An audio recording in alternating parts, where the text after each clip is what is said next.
আসসালামু আলাইকুম। সংবাদে আপনাদের সবাইকে স্বাগত জানাচ্ছি। আমি ফিরোজ তোহা। শুরুতেই সংবাদ শিরোনাম। বাংলাদেশের সর্বশেষ গুরুত্বপূর্ণ আপডেট সংবাদে আপনাকে স্বাগত। শুরুতেই সংবাদ শিরোনাম, পরে বিস্তারিত। প্রথমেই জানাবো আমাদের হাতে থাকা সর্বশেষ গুরুত্বপূর্ণ সবথেকে তাজা আপডেট সংবাদ। চাঁদার টাকায় পাহাড় অশান্ত করছে ইউপিডিএফ এবং ভারতীয় সন্ত্রাসী গোষ্ঠীরা। ৩ পার্বত্য জেলায় বছরে ৩৫০ কোটি টাকা চাঁদাবাজি। চাঁদার টাকায় কেনা হচ্ছে অস্ত্র, চলছে সদস্য প্রশিক্ষণ। ভারতের অভ্যন্তরে ৬টি ক্যাম্প রয়েছে ইউপিডিএফের।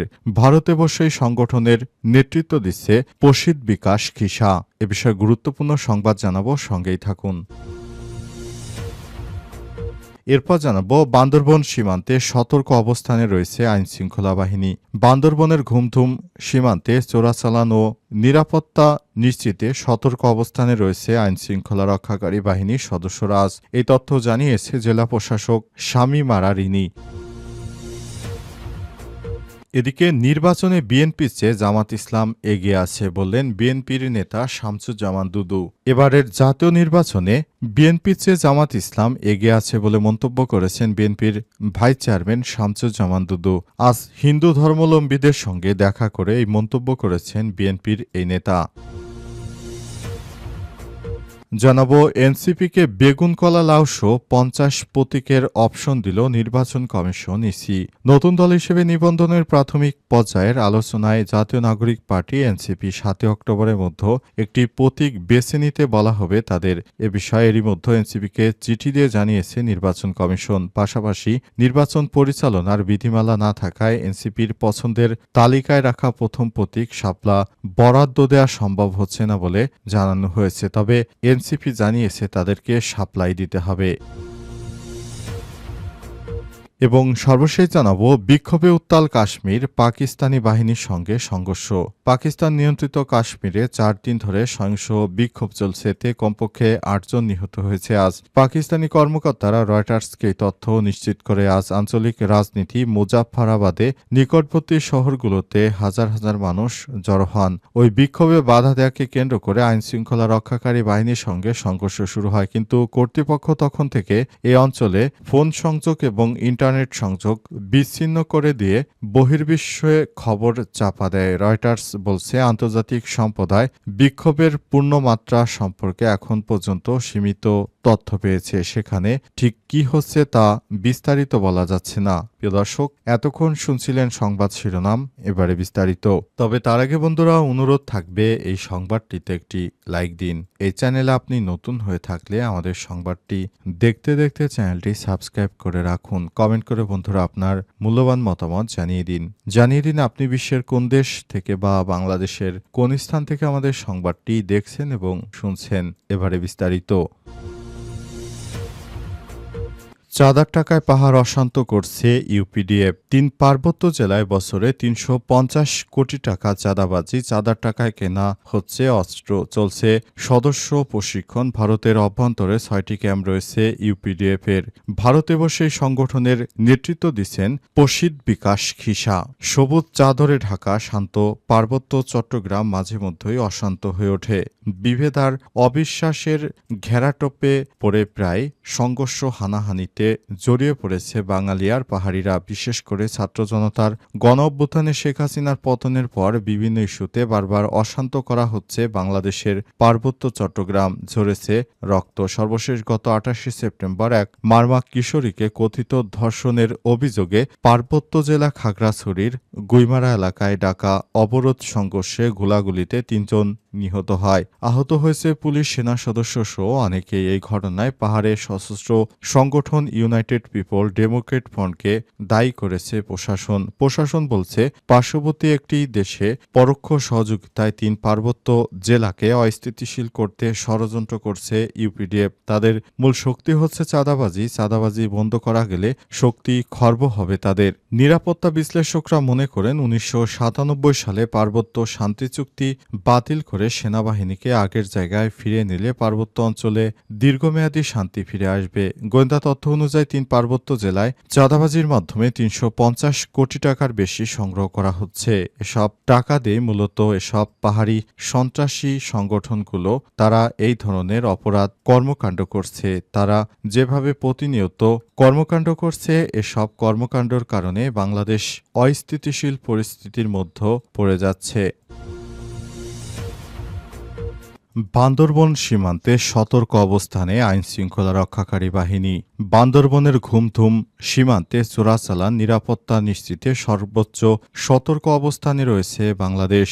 এর আইনশৃঙ্খলা রক্ষাকারী বাহিনীর সদস্যরা তারা জানিয়েছে, ভারত থেকে বিভিন্নভাবে এবং মিয়ানমার থেকে বিভিন্নভাবে অস্ত্র ও গোলাবারুদ দেশে বাংলাদেশকে অস্থিতিশীল করার ষড়যন্ত্র চলছে। এগুলো প্রতিহত করতে এই ধরনের পদক্ষেপ গ্রহণ করা হয়েছে। পাহাড় যেন শান্ত থাকে এবং সেখানে যেন আদিবাসী এবং বাঙালিরা মিলেমিশে বসবাস করতে পারে, সেজন্য সেই পরিস্থিতি তৈরি করতে সেখানে প্রতিনিয়ত কাজ করা হচ্ছে। কিন্তু তার ভিতরেও ভারত থেকে উস্কানি দিয়ে নানাভাবে অশান্ত করা হচ্ছে বাংলাদেশের সার্বভৌমত্ব। এ অবস্থায় বাংলাদেশ যদি নতুন করে অস্থিতিশীল হয়ে ওঠে, তাহলে এর থেকে ফায়দা লুটবে আওয়ামী লীগ এবং ভারতের কারণে বাংলাদেশের পার্বত্য অঞ্চলগুলো শান্তি ধরে রাখতে বাংলাদেশের আইনশৃঙ্খলা রক্ষাকারী বাহিনী বদ্ধপরিকর। বান্দরবন জেলা প্রশাসক শামীমারা রিনি জানান, সীমান্ত এলাকায় আইনশৃঙ্খলা অবনতির সংখ্যা দেখা দিলে প্রায় এই ধরনের সতর্ক অবস্থা নেওয়া হয়। কয়েকদিন ধরে এই অবস্থানে রয়েছে সীমান্তরক্ষী বাহিনী, তবে এ বিষয়ে কোনো প্রজ্ঞাপন জারি করা হয়নি। নির্বাচনে বিএনপির চেয়ে জামাত এগিয়ে আছে বললেন দুদু। নির্বাচনে বিএনপির চেয়ে জামাত ইসলাম অনেক বেশি এগিয়ে আছে। আজ বিএনপির ভাইস চেয়ারম্যান শামসুজ্জামান দুদু এসব মন্তব্য করেছেন। নীলফামারী সৈয়দপুর শহরে তুলসীরাম সড়কে কেন্দ্রীয় সর্বজনীন শ্রী শ্রী শারদীয় দুর্গাপূজা মণ্ডপ পরিদর্শন শেষে সব মন্তব্য করেন তিনি। শামসুজ্জামান দুদু বলেছেন, বিএনপি একটু বড় রাজনৈতিক দল হতে পারে, কিন্তু কৌশলে জামাত ইসলাম সব থেকে এগিয়ে রয়েছে। জামাত ইসলামের প্রতিটি নেতৃত্ববৃন্দ অনেক উচ্চ শিক্ষিত। তারা নিজেরা কখনো হানাহানি বিবাদের মধ্যে জড়ায় না। সবসময় জামাত ইসলাম নিজেদের কর্মীদেরকে ভালো ভালো কাজ করা এবং ভালোভাবে সবকিছু ম্যানেজ করার জন্য নেতৃত্ব দিচ্ছে। কিন্তু আমি দেখতে পাচ্ছি আমাদের বিএনপির নেতৃত্বর মধ্যে চাঁদাবাজি, রাহাজানি, হত্যা, ষড়যন্ত্র, মাদক এমন কোনো অপরাধ নেই যা তারা করছে না। এভাবে চলতে থাকলে আমরা যে সংগঠন নিয়ে গর্ববোধ করি, সেই সংগঠন একসময় ধ্বংস হয়ে যাবে। তাই নেতাকর্মীদের বলবো, আপনারা জামাতের মতো নিজেকে আদর্শবাদী হিসেবে গড়ে তুলুন। তা না হলে ভবিষ্যতে বাংলাদেশের জনগণ কিন্তু আমাদেরকে ত্যাগ করবে। ইতিমধ্যে আপনারা ঢাকা বিশ্ববিদ্যালয়ে আমাদের পরাজয় দেখতে পেয়েছেন। সেখানে আমরা কয় ভোট পেয়েছি আর ছাত্র শিবির কয় ভোট পেয়েছে, এটা থেকেই পরিলক্ষিত হচ্ছে আগামীতে নতুন বাংলাদেশ গড়ার জন্য শিক্ষার্থীরা যে ধরনের নেতৃত্ব চায়, সেই ধরনের নেতৃত্ব আমাদের মধ্যে গড়ে তুলতে হবে। তা না হলে আর ভবিষ্যতে বিএনপির জন্য খুব বড় ধরনের সমস্যা অপেক্ষা করছে। তাই সবার উদ্দেশ্য করে বলতে চাই, নতুন বাংলাদেশ গড়তে হলে অবশ্যই ভালো কিছু করতে হবে। এনসিপিকে বেগুন, কলা, লাউসহ 50 প্রতীকের অপশন দিল ইসি। নতুন দল হিসেবে নিবন্ধনের প্রাথমিক পর্যালোচনায় জাতীয় নাগরিক পার্টি এনসিপি 7 অক্টোবরের মধ্যে একটি প্রতীক বেছে নিতে হবে। এ বিষয়েরই মধ্যে এনসিপিকে চিঠি দিয়েছে নির্বাচন কমিশন, ইসি। পাশাপাশি নির্বাচন পরিচালনার বিধিমালায় না থাকায় এনসিপির পছন্দের তালিকায় রাখা প্রথম প্রতীক শাপলা বরাদ্দ দেওয়া সম্ভব হচ্ছে না বলে জানানো হয়েছে। নির্বাচন কমিশন সচিব আক্তার আহমেদ এনসিপিকে এ বিষয়ে চিঠি পাঠান। চিঠিতে জানানো হয়, এনসিপি তাদের নিবন্ধনের জন্য আবেদন করেছিলেন এবং তা প্রাথমিকভাবে গ্রহণযোগ্য করা সম্ভব নয়, কারণ বর্তমানে প্রতীকের তালিকায় শাপলা নেই। এনসিপির আবেদনের পরিপ্রেক্ষিতে প্রতীকের ক্রমানুসারে শাপলা, কলম, মোবাইল উল্লেখ করা হয়েছিল, কিন্তু নির্বাচন পরিচালনা বিধিমালা 2008-এর বিধি 9/1 অনুযায়ী প্রার্থীর অনুকূলে বরাদ্দের জন্য নির্ধারিত প্রতীকের তালিকা শাপলা অন্তর্ভুক্ত না থাকায় এই প্রতীক বরাদ্দ দেওয়া সম্ভব হচ্ছে না। অবস্থায় দলটিকে গণপ্রতিনিধিত্ব আদেশ 1972-এর অনুচ্ছেদ 908-এর 1/খ এর বিভাগ সম্পর্কে অবগত করা হয়। এই বিধান অনুযায়ী কোনো দল কর্তৃক মনোনীত সব প্রার্থীর জন্য নির্ধারিত প্রতীক থেকে পছন্দকৃত যে কোনো একটি প্রতীক বরাদ্দ দেওয়া হবে। একইভাবে বরাদ্দকৃত প্রতীক দলটির জন্য সংরক্ষিত থাকবে যদি না দলটি পরবর্তীতে